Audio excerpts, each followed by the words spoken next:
మరణాన్ని మనం పదే పదే ఎందుకు జ్ఞాపకం చేసుకోవాలి అంటే, ఆ మరణ దినం మనకి గుర్తు చేస్తూ ఉంటుంది ఈ లోకం ఏది శాశ్వతం కాదు.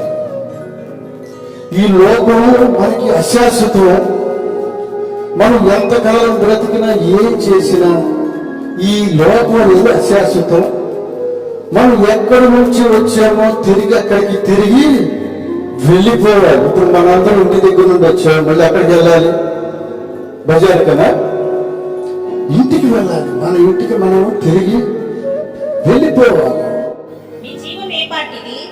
మీరు కొంతసేపు కనబడి అంతలో మాయమైపోవు ఆవిరి వంటి వారి.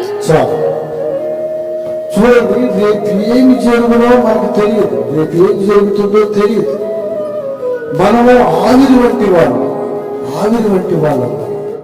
నువ్వు మళ్ళీ తిరిగి దాంట్లో తీసుకురావాలంటే తిరిగి తీసుకురావాలి. అందుకని మనిషి జీవితం మరణం అనేది ఆవిరి లాంటిది. మనిషి ప్రాణం అనేది ఆవిరి లాంటిది. అందుకే బ్రతుకు దినములన్నీ ఈ మరణం అనేది ఎవరికైనా తప్పదు. ఎలాంటి వాళ్ళకైనా తప్పదు. పెద్ద పెద్ద రాజకీయవేత్తలకైనా తప్పదు, లేదా పెద్ద పెద్ద అధికారులకైనా తప్పదు, పెద్ద పెద్ద సేవకులకైనా తప్పదు. ఏ మనిషికైనా మరణం అనేది తప్పదు. మరణాన్ని ఎవరు తప్పించుకోలేరు. మరిచి దేవుణ్ణి మరిచేయంటే వ్యతిరేకమైన పనులు ఏం చేయలేదు, కానీ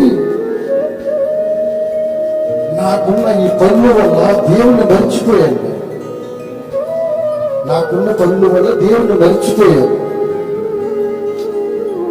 దేవుడు ఊరుకుంటాడు. మనం చూడండి, చిన్న పిల్లల్ని మనం చూసుకుంటా ఉంటాం. వాడితో ఆడుకునేటప్పుడు వాడు మనం పట్టించుకోకపోతే కొంతమంది గిచ్చుతారన్నమాట.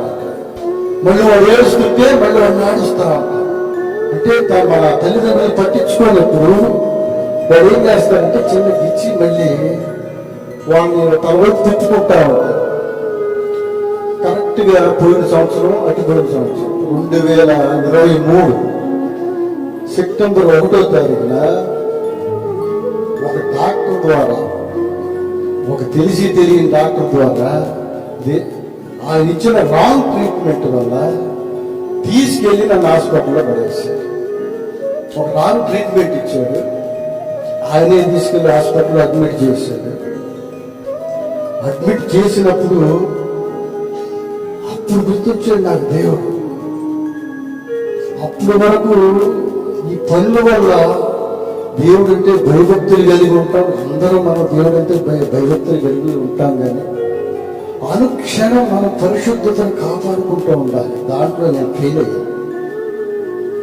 ఆయన మర్చిపోయి నా పనిలో నేను బిజీ అయినప్పుడు తీసుకొచ్చారు, ఆక్సిజన్ పెట్టారు.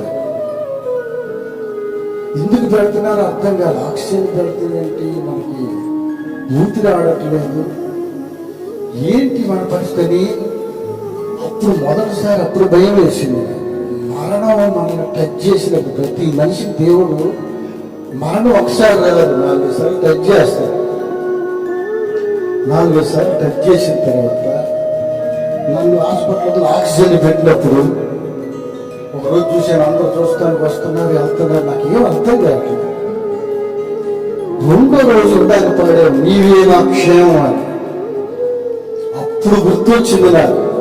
అప్పుడు సెల్లో టైపు కొట్టుకుంటున్నా, నీవే నా క్షేమం, యేసయ్యా నీవే నా క్షేమం, నీవే ఆధారం. డాక్టర్ అన్నారు, వాళ్ళకి ఏం జరిగిందో అర్థం కావట్లేదు. వాళ్ళు అడుగుతున్నా నాకు ఏం జరిగిందంటే వాళ్ళు ఏం చెప్పట్లేదు. చూద్దాం అంటున్నారు, కానీ ఏం జరిగిందో చెప్పట్లేదు. కష్టకాల మందున కన్న తండ్రి అయ్యారు. అంటే ప్రార్థన చేసుకుంటూ ఉన్నప్పుడు చిన్నగా నాలో ఈ బలహీనత పోవటం ప్రారంభించడం నేను గమనించాను. ప్రార్థన చేస్తూ ఉన్నప్పుడు, అయ్యా నిన్ను ఇప్పుడు నేను విడిచిపెట్టాను, నేను తప్పు చేశాను, తెలిసి తప్పు చేశాను, తెలియక తప్పు చేశాను, తెలిసి చేసిన పాపాలు, తెలియక చేసిన పాపాలు ఒకసారి నాకు క్షమించి జ్ఞాపకం చేసుకోలేసా అని ప్రార్థన చేసినప్పుడు నాలో తిరిగి బలం రావటం నేను గమనించాను. అప్పుడు రాసుకున్నాను, అది నీవే నా క్షేమం. కష్టకాలం ఆయన కన్న తండ్రిలాగా మళ్ళీ తిరిగి కాపాడు.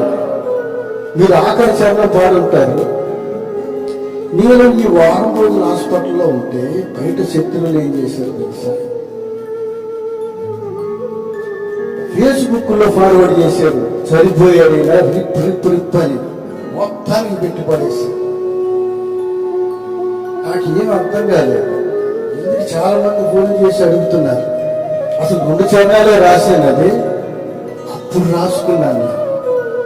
వీళ్ళు ఇంతమంది నేను చనిపోవాలని కొంతమంది శత్రువులు కోరుకుంటున్నారు. యేసయ్యా, నీ సాక్షిగా నువ్వు నిలబెట్టి యేసయ్యా.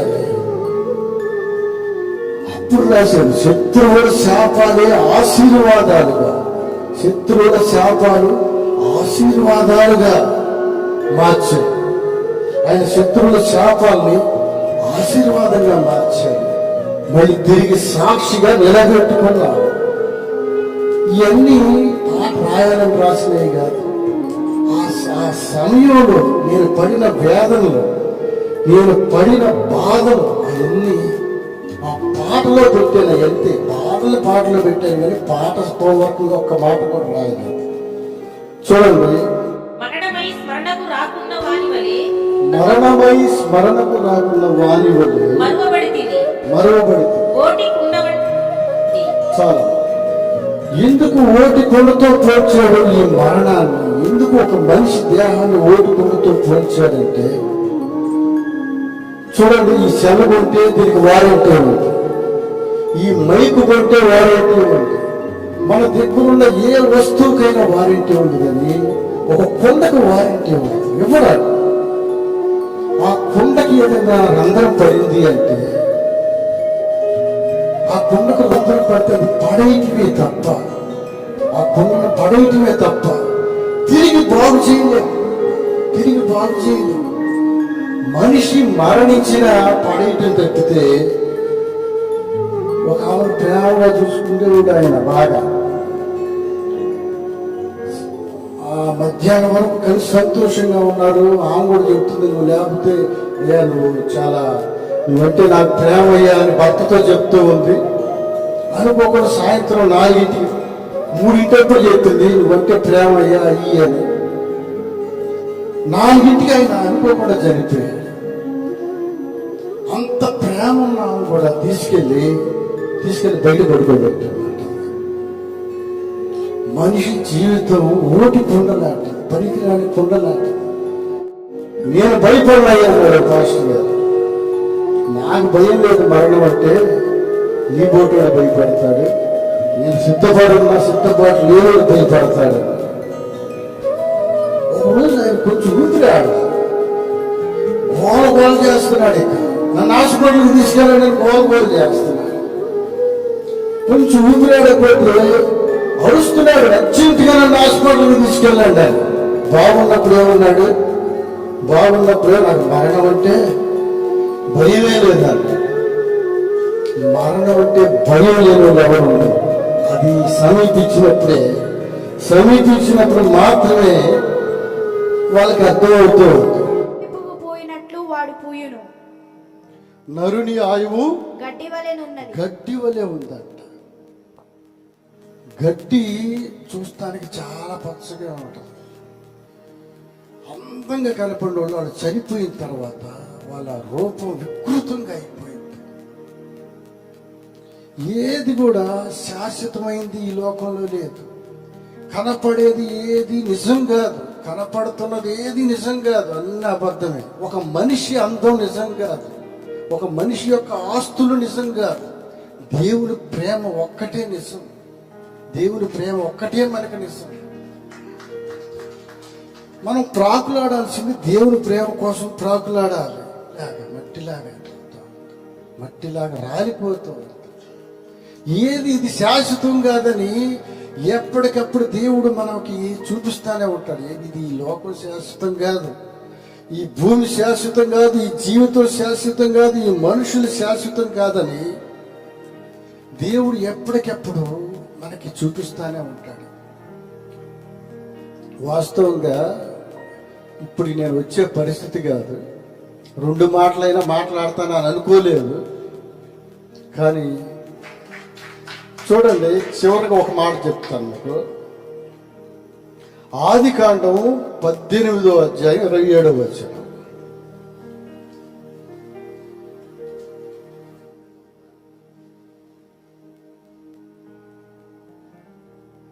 అందుకు అబ్రహాము, ఇదిగో ధూళియు బూడిదయునైన నేను ప్రభువుతో చాలమ్మా చాలు. మళ్ళీ ఒకసారి చదువు. అందుకు అబ్రహాము, ఇదిగో ధూళియు బూడిదయునైన. చాలమ్మా. ఏమంటున్నాడు? విశ్వాసులకు తండ్రి అయిన అబ్రహాం ఏమంటున్నాడు?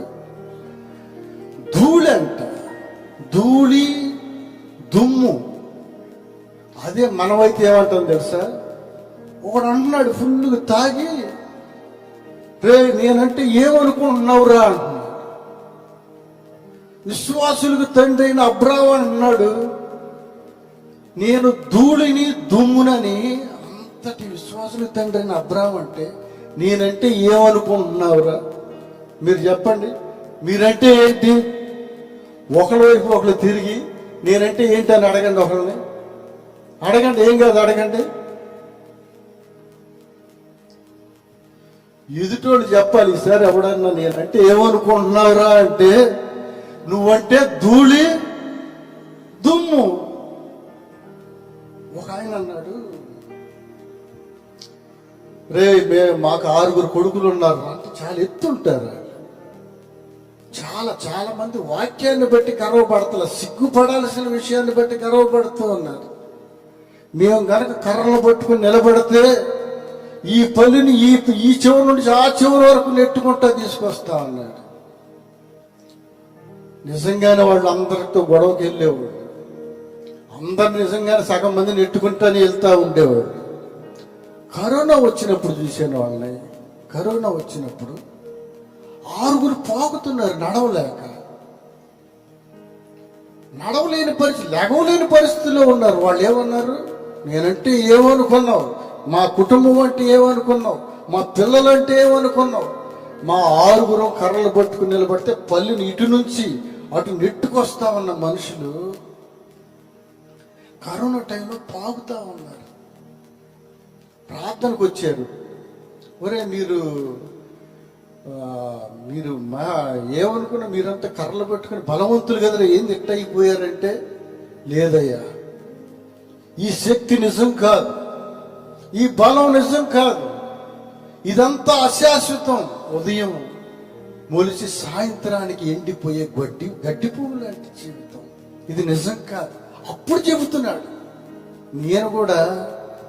నేను కూడా దేవుని మర్చిపోయి ఈ పనిలో నాకు ఏం ఎదురు లేదు, చక్కగా పని చేస్తా ఉన్నాను అని దేవుని మర్చిపోయి, నాకు కూడా, ఆయనకే కాదు నాకు కూడా దేవుని సన్నిధిలో హాస్పిటల్లో ఉన్నప్పుడే దేవుని సన్నిధి గుర్తుకొచ్చింది నాకు. అప్పుడు వరకు గుర్తుకు రాలేదు నాకు కూడా. విశ్వాసం ఉంచువాడు నిత్య జీవము గలవాడు. చదువు. వాడు తీర్పులోనికి రాక మరణములో నుండి జీవములోనికి దాటి ఉన్నాడు. చాలు. ఆయన మాట యందు విశ్వాసం ఉంచేవాడు ఎక్కడికి రాడంట? తీర్పులోనికి రాడంట. మరణం నుంచి తప్పించబడి నిత్య జీవంలోకి వెళ్తాడంట. మనం ఈ లోకం అశాశ్వతం అనేది ఫస్ట్ మనం గ్రహించాలి. మనం గ్రహించలేం. ఇది ఎలా ఉంటుందంటే, ఇది ఒక వైరాగ్యం అన్నట్టు. వాక్యం చెప్పినంత విన్నంత చూపు ఆ యొక్క యేసయ్యలో జీవించాలి, దేవుల్లో జీవించాలి, దేవుల్లో బలపరచాలి అనుకుంటాం. కానీ లోకంలోనికి వెళ్ళగానే మన ఆలోచనలు మారిపోతాయి, మన పనులు ఒత్తిడి వల్ల మన ఆలోచనలు మారిపోతాయి. కానీ ఆయన యందు విశ్వాసం ఉంచి ఆయన నమ్మినప్పుడు తీర్పులోనికి రాడంట. తీర్పులోనికి రాడు. చూడండి 2వ వాక్యం చూడండి, రోమా 8:1.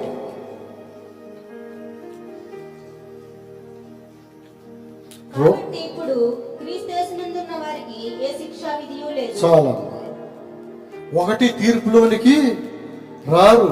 యేసయ్యను నమ్మితే తీర్పులోనికి రారు. 2 ఏ శిక్ష లేదు. ఏ శిక్ష లేదు. ఎవరిలో ఉంటే లోకంలోనా? టీవీ దగ్గర కూర్చుంటేనా? యేసయ్యలో ఉంటే ఏ శిక్ష లేదు. మూడవది, నరకం కూడా లేదు. ఎందుకు లేదు నరకం? నరకం ఎందుకు లేదు? తీర్పు లేదు, శిక్ష లేదు, ఇక నరకంలోకి ఎలా వెళ్తాం? లేదు. ఆలోచించాల్సింది ఏంటంటే, మనం కూడా ఈ రోజైనా రేపైనా తర్వాతైనా వెళ్ళిపోవాలి. వెళ్ళేటప్పుడు పరిశుద్ధంగా వెళ్ళాలి. పరిశుద్ధమైన జీవితం కలిగి వెళ్ళాలి. ఆ పరిశుద్ధమైన జీవితం గనక లేకపోతే ఇక్కడుండేది కొద్ది కాలమే, అక్కడ యుగ యుగాలు నరకంలో మగ్గిపోవాలి.